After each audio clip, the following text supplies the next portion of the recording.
അവനിൽ നിങ്ങൾ സകലത്തിലും വിശേഷ സകല വചനത്തിലും സകല പരിജ്ഞാനത്തിലും സമ്പന്നനായി തീർന്നു. കൊരിന്ത്യർക്ക് എഴുതിയ 1-ാം ലേഖനം 1-ാം അധ്യായം 6-ാം വാക്യം. നമ്മുടെ കർത്താവായ യേശുക്രിസ്തു 2000 വർഷം മുമ്പ് ഈ ഭൂമിയിലേക്ക് ഇറങ്ങി വരികയും മനുഷ്യനായി ജനിച്ച് മാനവകുലത്തിന്റെ സകല പാപങ്ങളും ശാപങ്ങളും ദാരിദ്ര്യങ്ങളും മനുഷ്യൻ അനുഭവിച്ചുകൊണ്ടിരുന്ന എല്ലാ പ്രയാസങ്ങളും ഏറ്റെടുത്ത് ക്രൂശിൽ പാപത്തിന്റെ ശിക്ഷ അനുഭവിച്ച് മരിച്ച് അടക്കപ്പെട്ട് ഉയർത്തെഴുന്നേറ്റ് പിതാവിന്റെ വലത്തുഭാഗത്ത് നമുക്കായി ജീവിക്കുന്നു. യേശു ക്രൂശിൽ നിവർത്തിച്ച ആ പൂർത്തീകരണത്തിന്റെ മഹാശക്തിയാൽ പിതാവ് യേശുവിൽ നമ്മെ സകലത്തിലും വിശേഷാൽ സകല വചനത്തിലും സകല പരിജ്ഞാനത്തിലും സമ്പന്നരാക്കി തീർത്തിരിക്കുന്നു.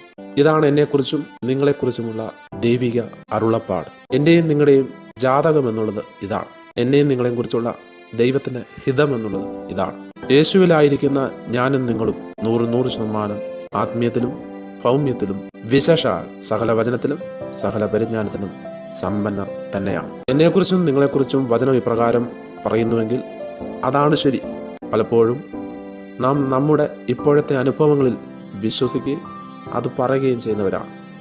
ഒരു കാരണവശാലും നമ്മുടെ ഇപ്പോഴത്തെ അനുഭവങ്ങൾ നാം വിശ്വസിക്കുകയോ അംഗീകരിക്കുകയോ പറയുകയോ ചെയ്യരുത്. നാം ഇന്ന് ദരിദ്രരായിരിക്കാം, കടബാധ്യതയിൽ കൂടെ കടന്നു പോകുന്നവരായിരിക്കാം, രോഗാവസ്ഥയിൽ കൂടെ കടന്നു പോകുന്നവരായിരിക്കാം, ഇല്ലായ്മകളിൽ കൂടെ കടന്നു പോകുന്നവരായിരിക്കാം.